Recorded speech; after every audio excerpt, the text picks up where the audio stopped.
жектер. Бір күні үркек үрпекті ормандағы үйіне қонаққа шақырады. Үрпектің серуенге асыққаны соншалық, ол ата-анасынан сұрануды ұмытып та кетеді.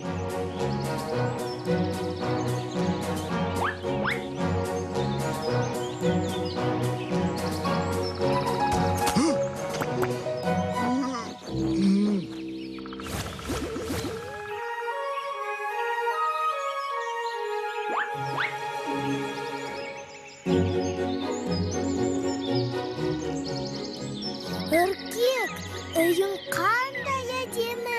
Қош келдің. Қазір мен сені ата-анаммен таныстырам. Әкетай, анашым, біздің үйге қонақ келді. Үйде ешкім жоқ сияқты. Яғни, допты кім ұстайды?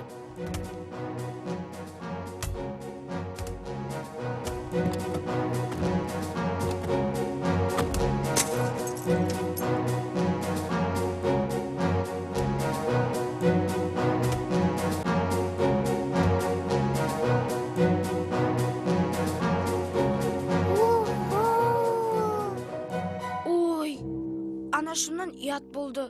Өткендегі ойынымыздан кейін ол үйді жинап қатты шаршап еді. Онда атанаң келгенше жинастыру керек. Охо, маған бір тамаша ой келді.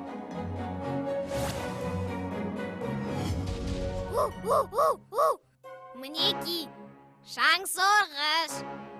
Бұны үй жинағанда қолданады. Қазір...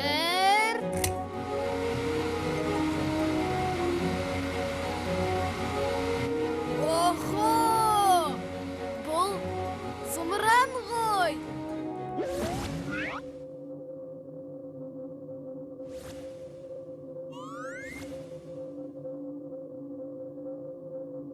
Жоқ, бұл піл.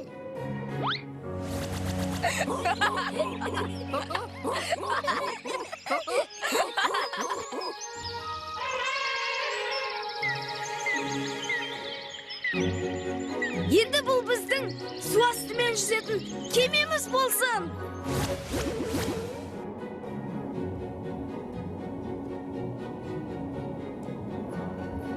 Ой, достар, үй жинаймыз деп едік қой.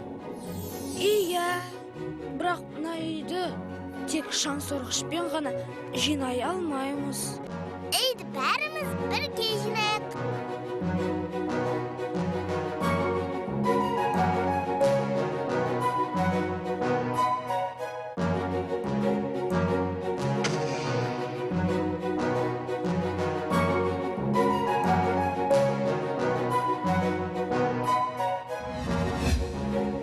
Сәлеметсіңдер ме, балалар?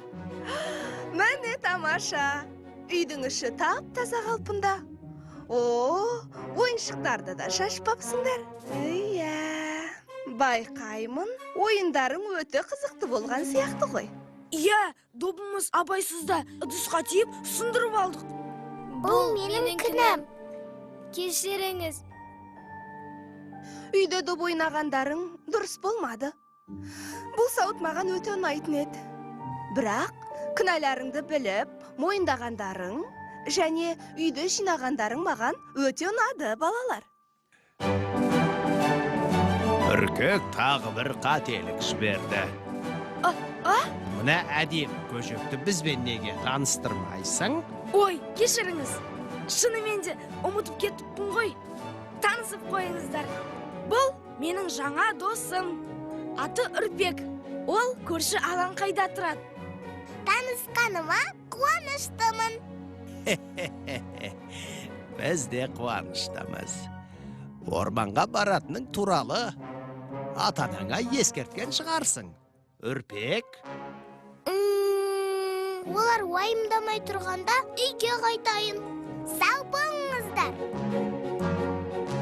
Үрпек, мен сені шығарып салам. Охо, мен де. Бүгін кішкентай достар ұйымшылдық пен шыншылдық танытты. Олар бірлік пен адалдықтың маңызды екенін жақсы түсінді.